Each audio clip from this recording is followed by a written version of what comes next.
Welcome to the Empowered Wife podcast, where it's all about fixing your relationship without your man's conscious effort so you feel desired and taken care of and special, even if your relationship feels completely hopeless.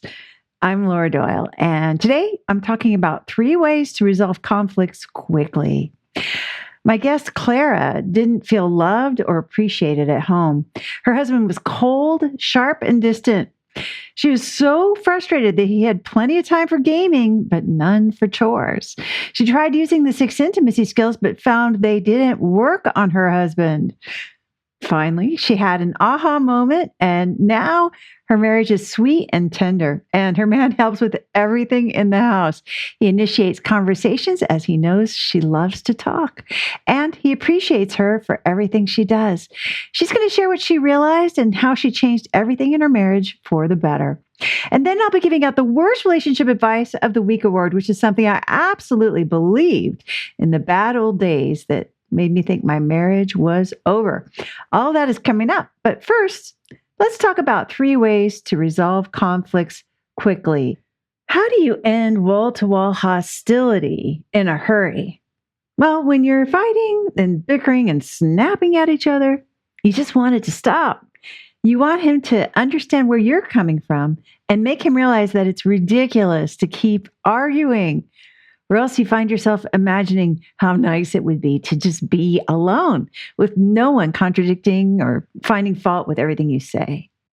You'd also love to get an apology sometimes, right? And some assurance that he'll stop causing so many conflicts with you and with the kids and the neighbors and everyone else who crosses his path. Most of all, you want a peaceful house, right? But how? Well, you can single-handedly cultivate the calm you crave. So here are the 3 secrets to conflict resolution. Number 1, let him know you're listening. Coach Sue tells a story of desperately wanting to buy a house with her husband shortly after their wedding, and they were having plenty of disagreements about it. The house that she loved was getting away while he was brooding over his concerns. And what she heard him saying was, I don't want to move forward with this, which she took to mean, I don't want to move forward with you. Terrified that this conflict represented a huge schism that could break them apart so early in their marriage, she tried to convince him that they should just buy the house. But things only got more tense and more unpleasant between them. And they went on that way for months until Sue decided to take a very different approach. The next time her husband started enumerating his concerns about them buying a house together, instead of defending or debating or dismissing, Sue just listened to what he was saying. When he finished explaining, she calmly used this magical phrase. You ready? I hear you. I hear you. And she meant it. She had really listened to his words without racing into the future and worrying or pointing out where his thinking was flawed. And that's when she saw her husband relax for the first time in months as he sighed with relief and said sincerely, "Thank you." He looked so grateful to be heard and understood. And she realized that his thinking wasn't as threatening as she had built it up to be in her head. What he said even made sense now that she was listening without the agenda of defending herself. After that, Sue had a different take on the house purchase. As she spent more time considering her husband's input, the entire process went more smoothly. Soon enough, they were the proud owners of a wonderful, peaceful new home. So consider giving your husband airtime by truly listening to him without commenting. So no agreement, no disagreement. You can just honor his words with your big listening ear.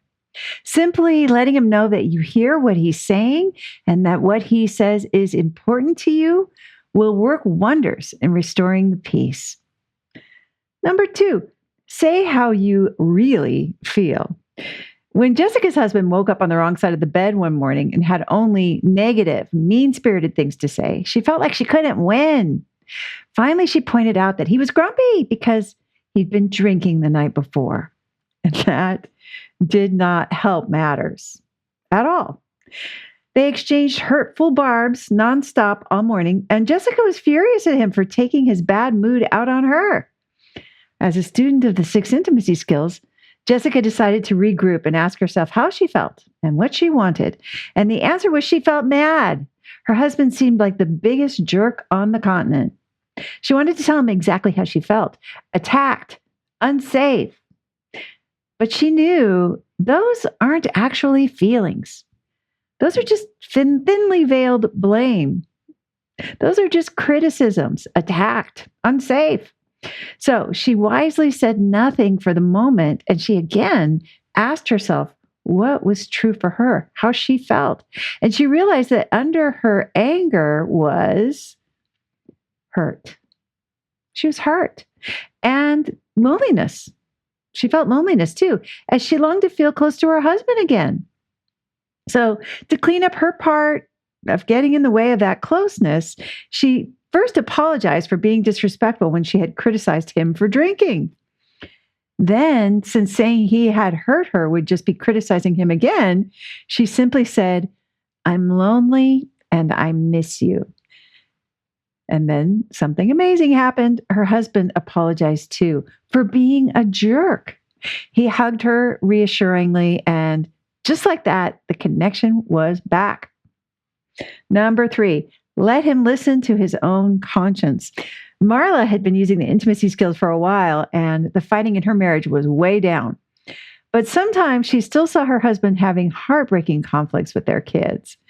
The day he yelled obscenities at their teenage son, she was horrified. But drawing on her faith that her husband was a good man, she chose to see him for the mere mortal parent that he is. She wanted to support her husband in what appeared to be a very low moment for him, even as she was feeling so heartbroken for their son.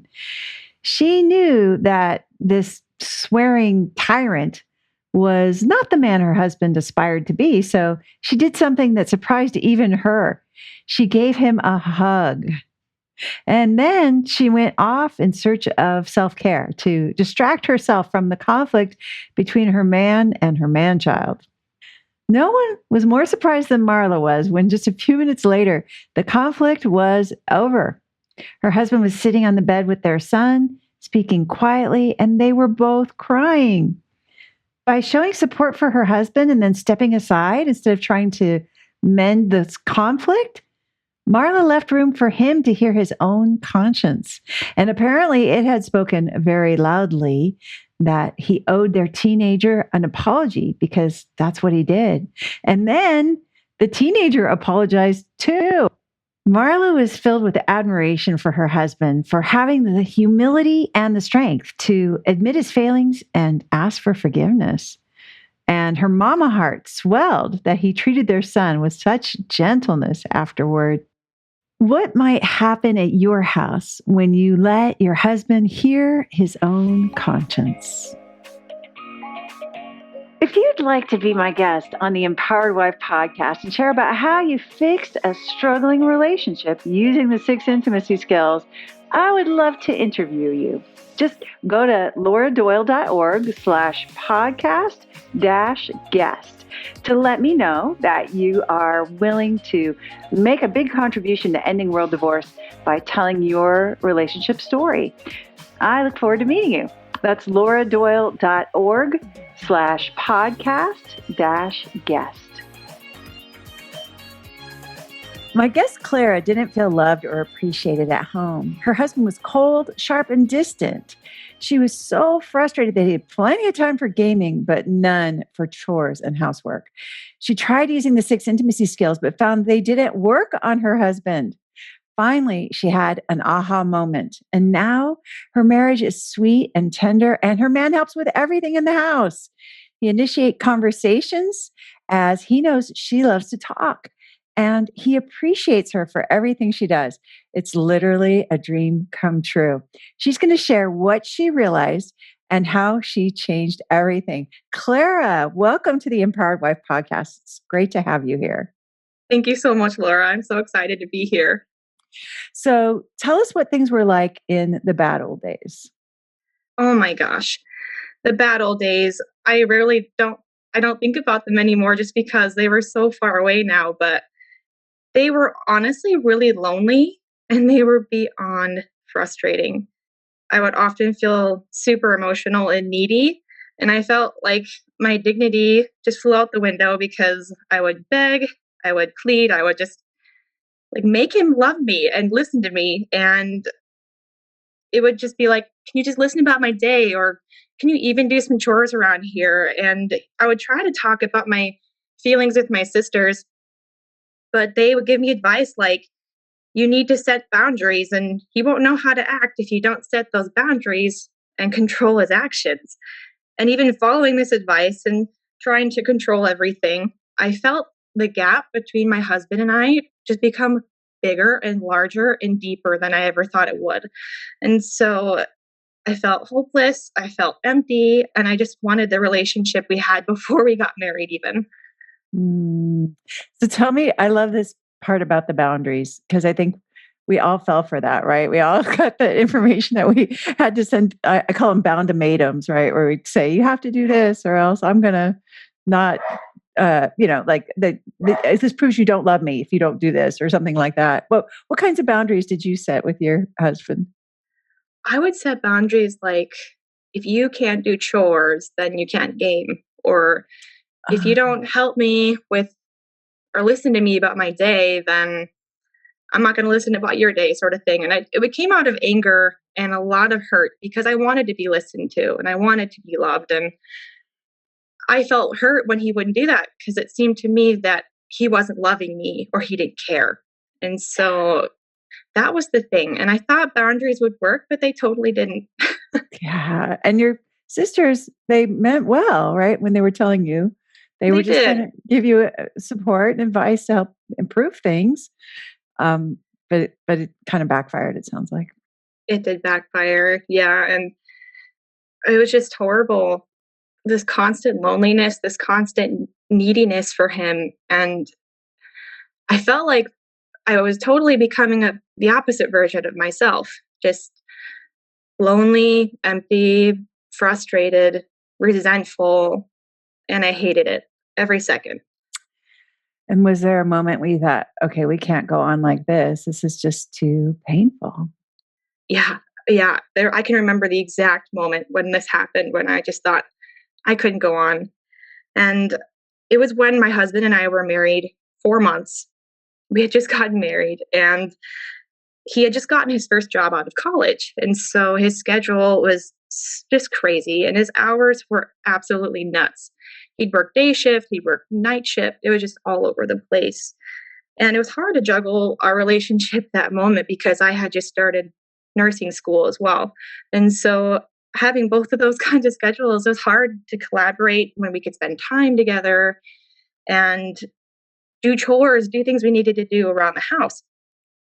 We were both exhausted and we barely took time for ourselves. And we were just at a horrible point in our marriage.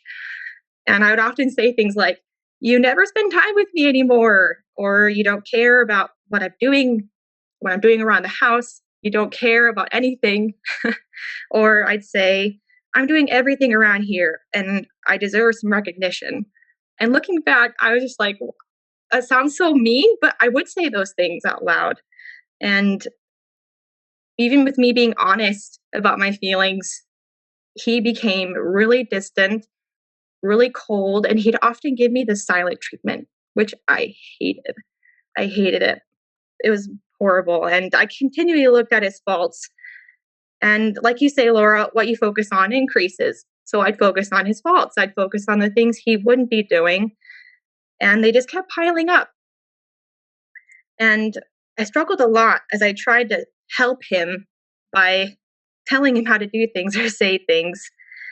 And all I got was silence. And he just became really, really distant. And so the more I thought I'd tell him how to do things, or the more I thought I wanted to be loved and tell him how to do that, he would just withdraw.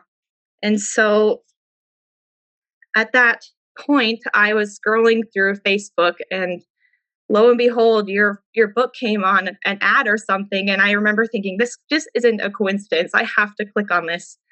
And so I clicked on your book and I read, learn about the 6 surprising secrets for attracting your husband's time, attention, and affection. And I wanted that so badly, Laura. It was like, really?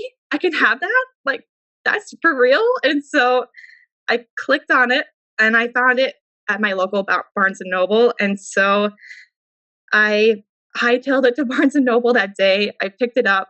I read it within the whole day. I think I read it within 4 or 5 hours. And it was Wow. just the most amazing book. It spoke to me. It spoke to me in how I can not only relinquish that control I was trying to have on our marriage, but restoring respect and self care really spoke to me.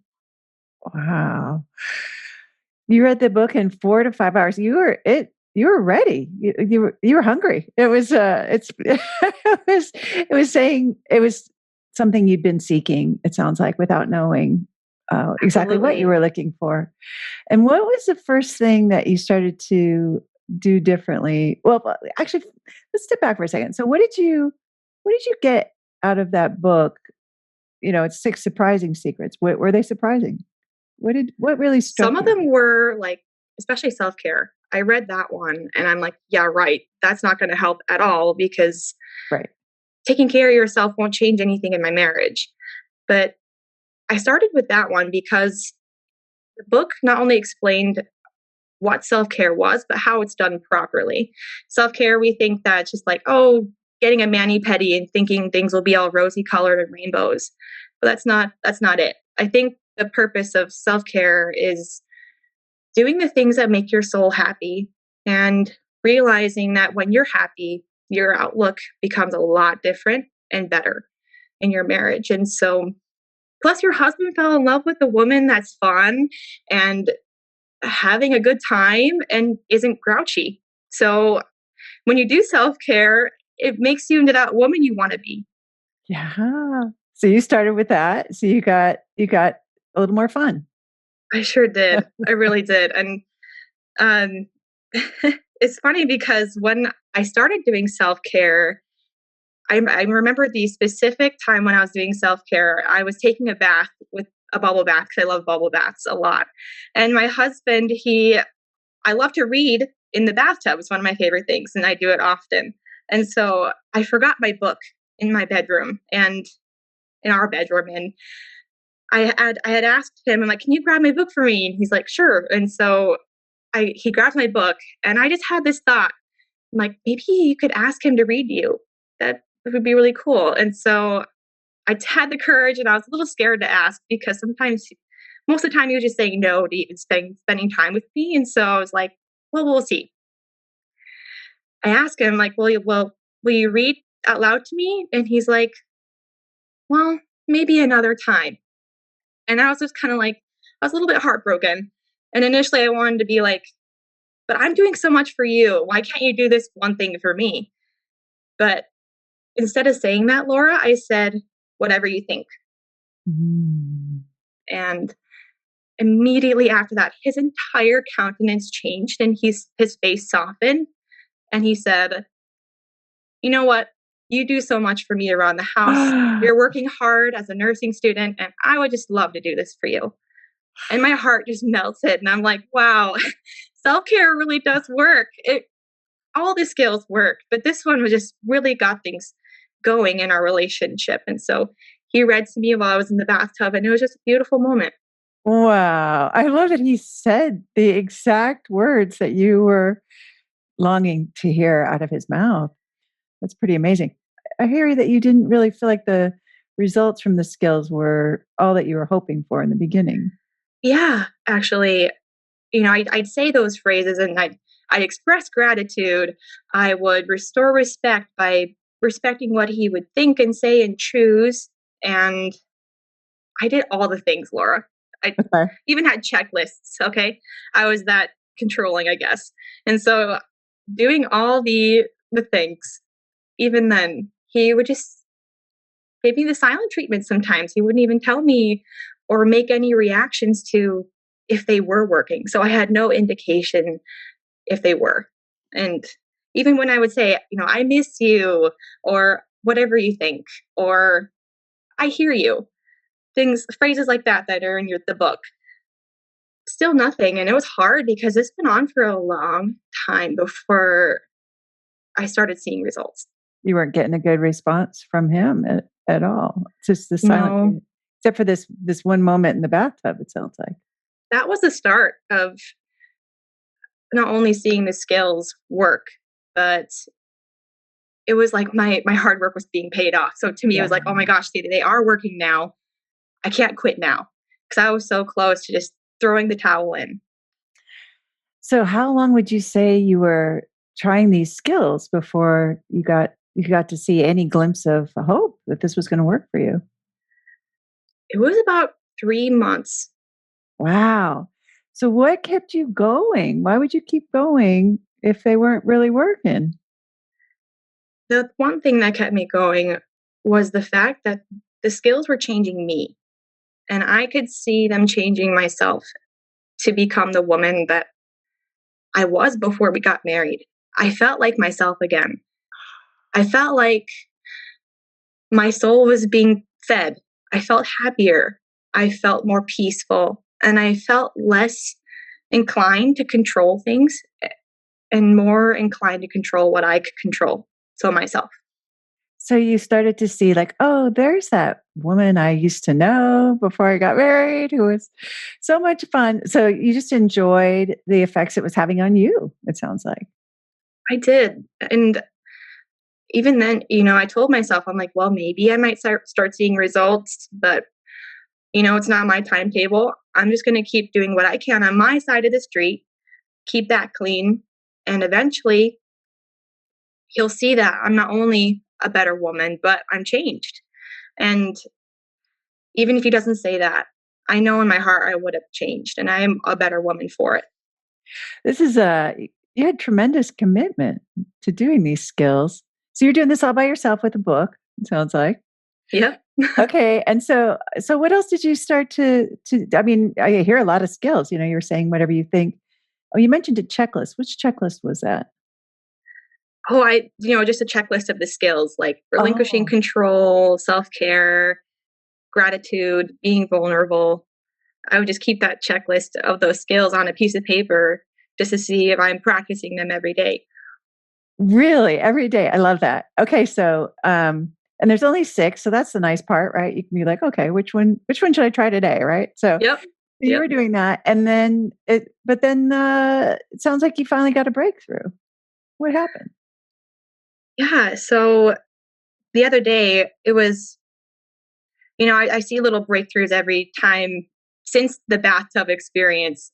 And this experience was so beautiful because I had a really busy day in the hospital and I was doing a rotation there. And, you know, the night before a clinical rotation is always really stressful because I'm getting things ready, I'm getting my lunch prepared, I'm getting my clothes set out.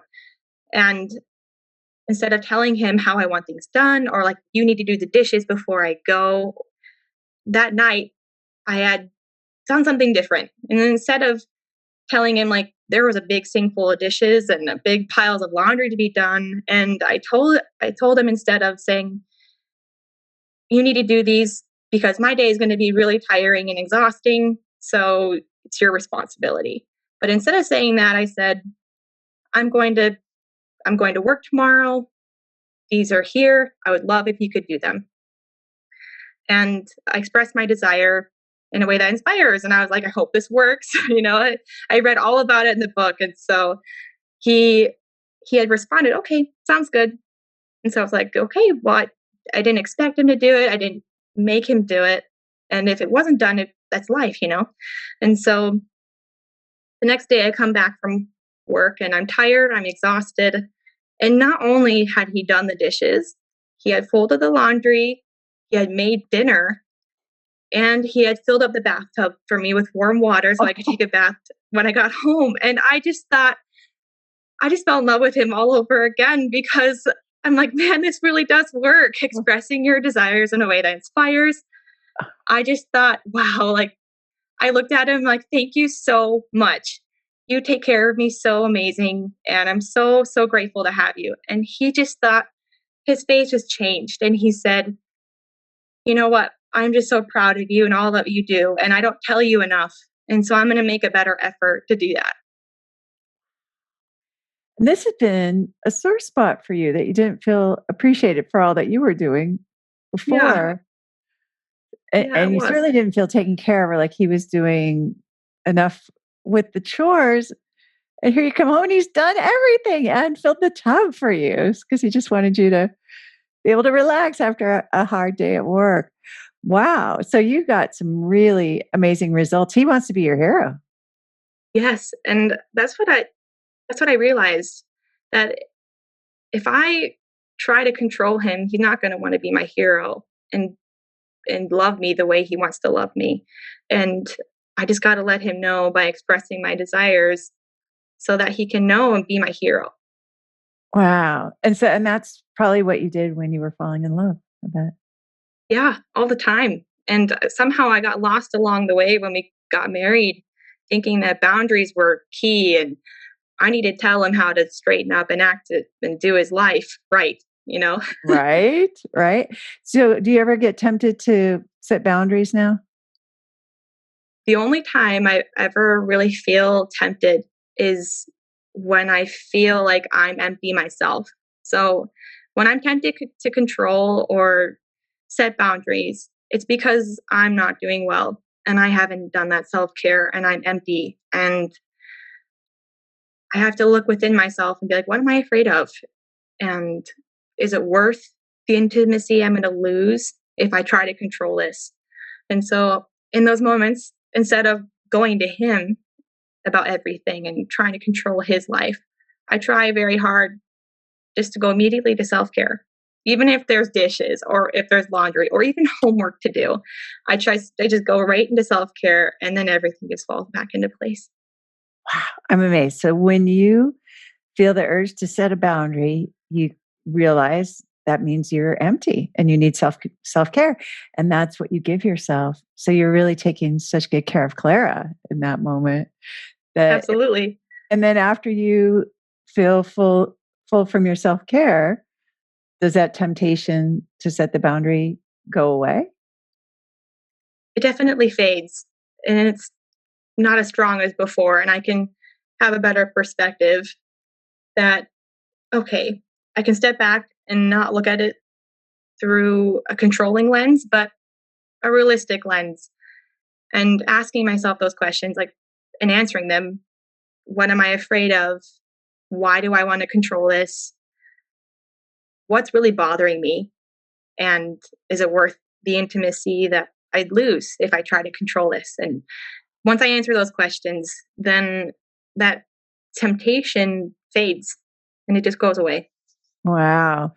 You are a very disciplined student of the skills, Clara. I can really hear it on you. Like, you know, those 4 questions off the top of your head. Like, I think it sounds like you've read that book more than once.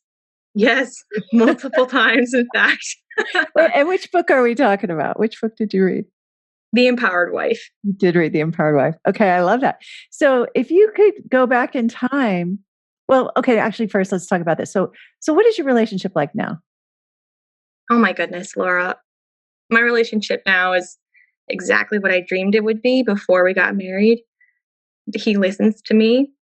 Instead of gaming, he'll come to me and spend time with me on his own. I don't even have to ask.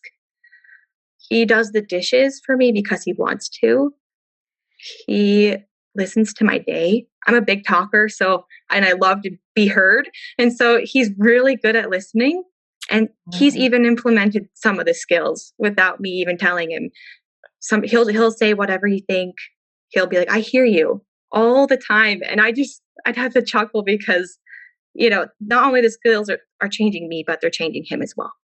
Yeah, that's what I was wondering. Like, did your husband change? He When you did. started with the skills? He did. Yeah, he did. And it's so funny because the other day we had just thought about purchasing some four wheelers for going, trail riding in the summer. And, money is a tight thing. And so I was like, well, instead of like, oh, maybe we shouldn't do that. We can't spend the money. I told him, whatever you think. And he said, you know what? I'd like to buy these and I'm going to buy one for you because it's going to be super fun. And I'll make sure to work extra hard so we can pay these off.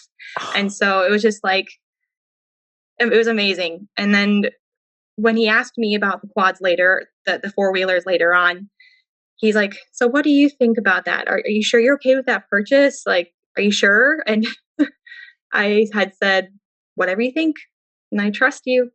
And so yeah, it's been a big blessing in our lives, and I have the marriage of my dreams now, and it's amazing.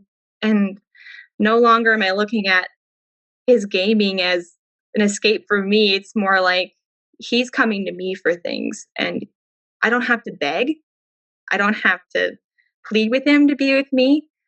He just chooses to be with me, and it's amazing. You're an irresistible magnet to him now. Yeah.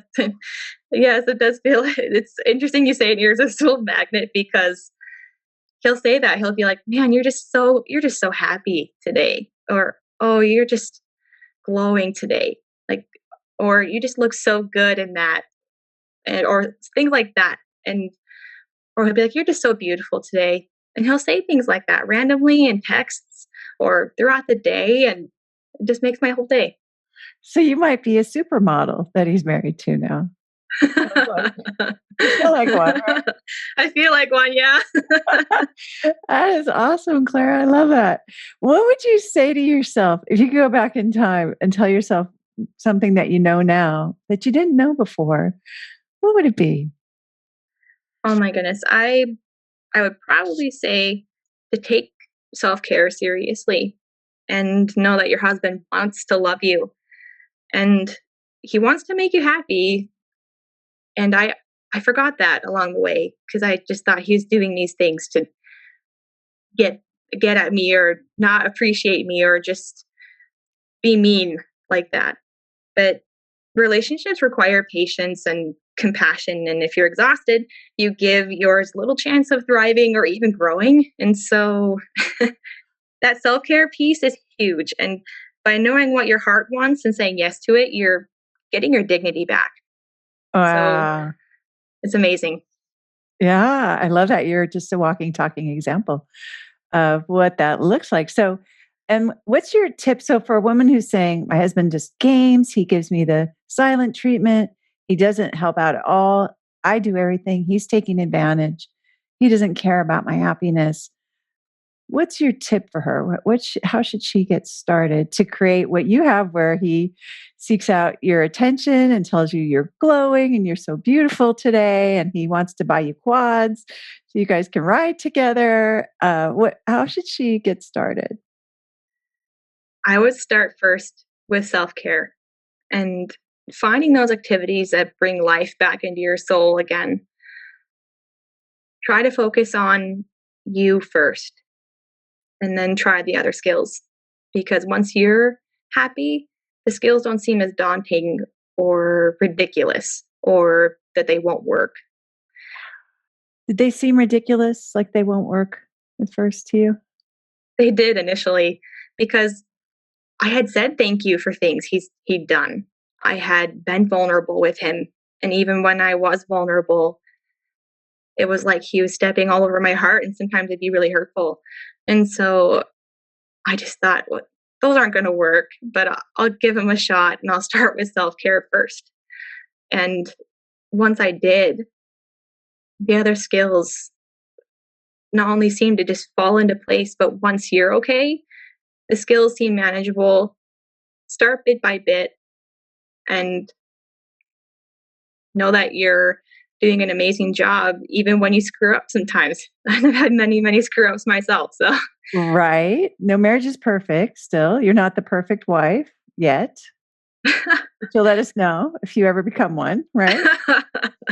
oh my goodness, I will never be a perfect wife. And in fact, the other day, my husband has this nail picking problem, and it is very annoying to me. And it's the worst habit ever. And just the noise itself kind of bugs me. And so the other day, we were watching a movie, and he starts picking his nails, and I just think he's doing this on purpose. He is being annoying just to annoy me. He knows I hate this, and so I told him, like, you need to stop picking your nails. Otherwise, I'm just going to turn off this movie. And it ruined the entire situation. It could have been an intimate night and it could have been a really good night. But instead, I chose to control the situation by telling him to stop picking his nails. And he looked sad and he looked withdrawn. And I realized what I had done. I'm like, oh my gosh, I totally just controlled again, didn't I? And and I'm like, well, I need to apologize. And so I'm like, I apologize for being disrespectful for trying to make you stop picking your nails. And that's all I said. And he's like, he replied, you know what? I know you hate it. And I'm trying really hard to stop. So I apologize too. And I just, even then, when I screwed up, my, I couldn't believe it, Laura. Like, those skills really work. And sometimes you can screw up. You can do the worst things ever imaginable, say the worst things, but they really work. And you have to give them time. It won't be immediate. It takes time to build a relationship and it takes time to change yourself. So be patient. That's what I would say. Well, I'm so impressed with that apology. It was super accountable. First of all, it's not always easy. Sometimes, even now, when I say something disrespectful, as I still do from time to time, I apologized last Friday for being disrespectful to my husband. I was trying to get him to make a phone call that I wanted him to make, and he didn't think it was a good idea. And so I had to apologize for being disrespectful too. And the thing that I'm really impressed about with you is just saying those words. I apologize for trying to get you to stop picking your nails. And then you said, then you stopped. And that's where the tricky part is, right?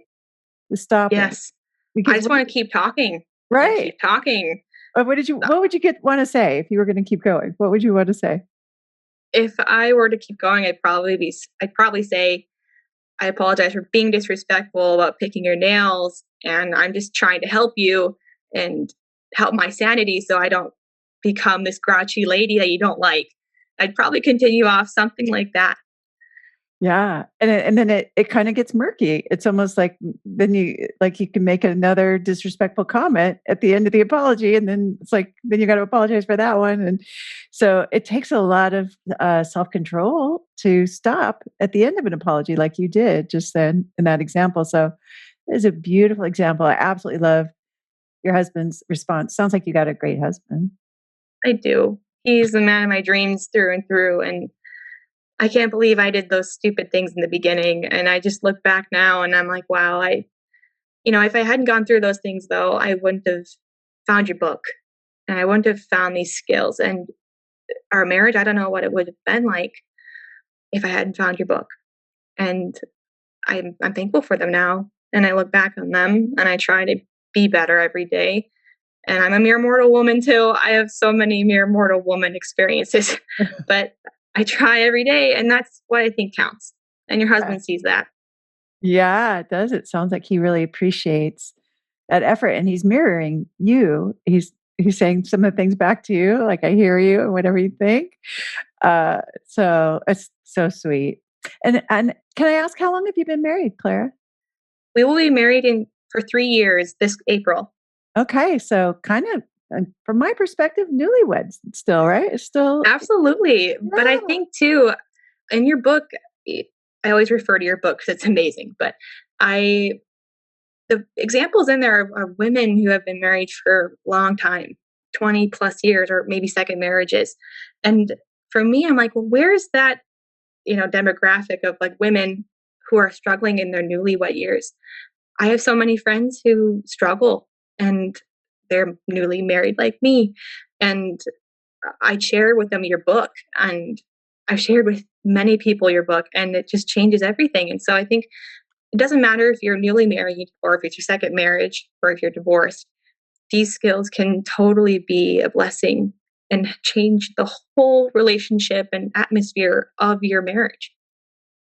Wow. Well, you're a wonderful example of that. And congratulations on getting the skills and implementing them so thoroughly so early in your marriage. I'm actually a little envious. I wish I would have had him sooner than I had him too. So I admire that you've really just applied yourself so diligently. Thank you. That's what it takes. And being consistent is the key, and just doing your best. And so I think that's what matters. Yeah. And do the skills feel like hard work?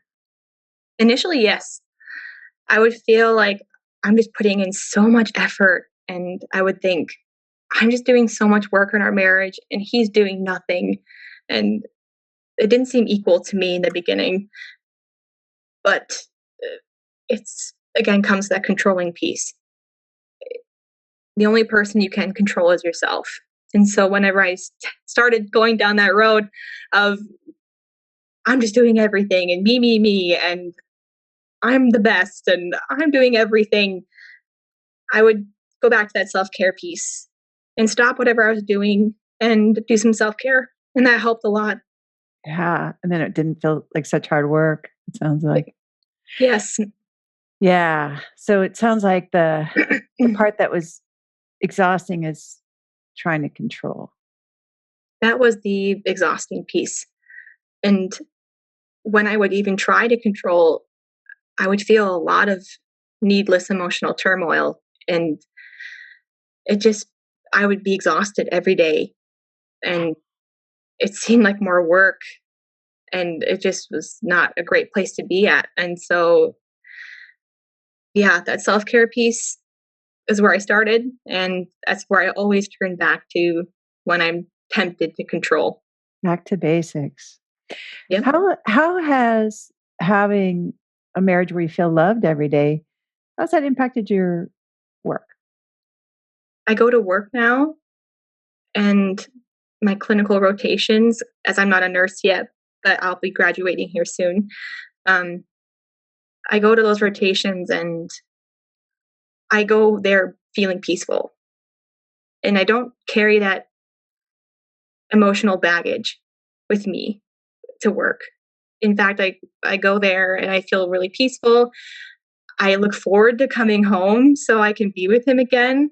And I'm like, man, how hours is it until I go home so I can be with him, I can spend time with him or things like that. And so work is now it's a great place to be because before it was hard to do my job and to focus with all that on my mind.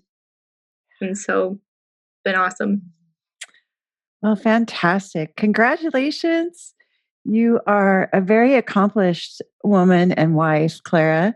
And I'm so inspired to get to hear your story of how you did all that you did with just a book. And it sounds like now you've got all your friends doing it too, which is fantastic. So thank you so much for sharing your story with all of us. Thank you so much, Laura.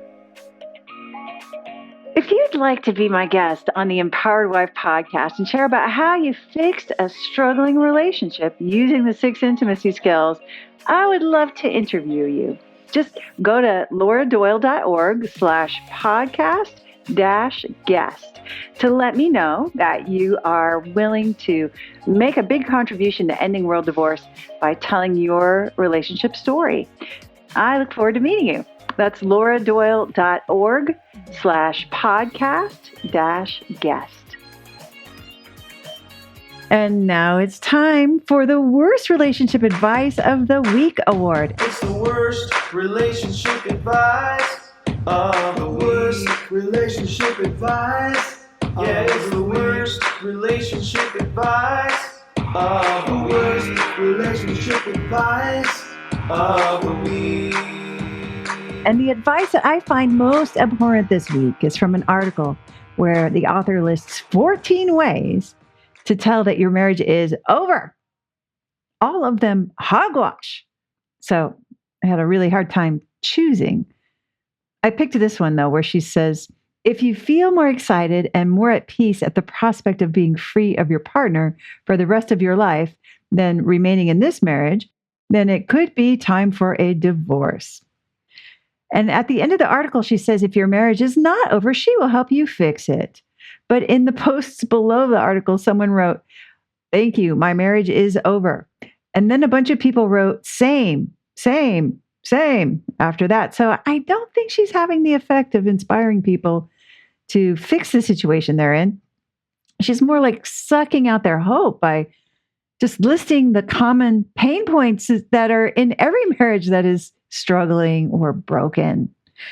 So pointing to the symptoms of a hurting relationship and saying that they are proof that it's hopeless is kind of like asking someone if they have the symptoms of a common cold and then saying, well, it proves they're about to die.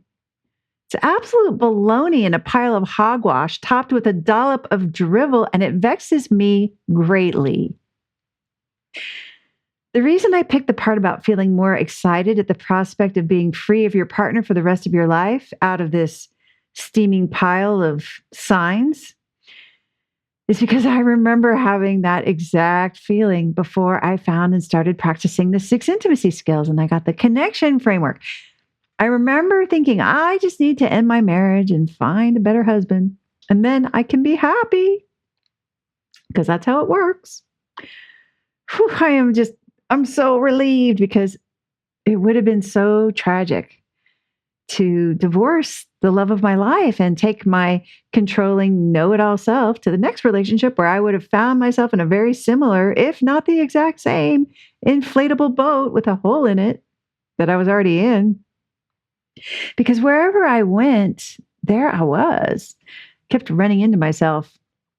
I kept face planting in all my relationships, not just the one with my sweet husband. And the illusion was that the problem was outside of me. I was sure the problem was him. The illusion was so strong. I was the good spouse. I mean, how wrong can a person be, right? Pretty wrong, turns out. So it was very humbling to realize that my fantasy to be with someone who was a better match for me was actually about getting away from my shrieking, controlling, raging self. And thanks to being married, which made me feel like I had no escape, I had to march myself through the door marked self-development. I had to walk through that door marked self-reflection. I mean, I went kicking and screaming, let's face it. It was kind of involuntary, really. And now all my relationships are better. They're sweet, they're connected, they're light, they're easy, they're moving, they're fortifying, especially my marriage. But I wouldn't be here if I'd acted on my fantasy that somebody else would be a better match for me. That would have been a tragic movie instead of the rom-com I'm living in now. So for that reason, the advice that it could be time for a divorce if you feel more excited at the prospect of being free of your partner than remaining in your marriage is the very worst relationship advice I've heard all week. Listen and subscribe to the Empowered Wife podcast. Next week, we'll talk about 4 secrets for fixing your husband. In the meantime, I hope you're having lots of fun. Today's fun fact is that when my husband John heard that we might have to get the COVID-19 vaccine annually, he shot back, I'd rather get it in my arm.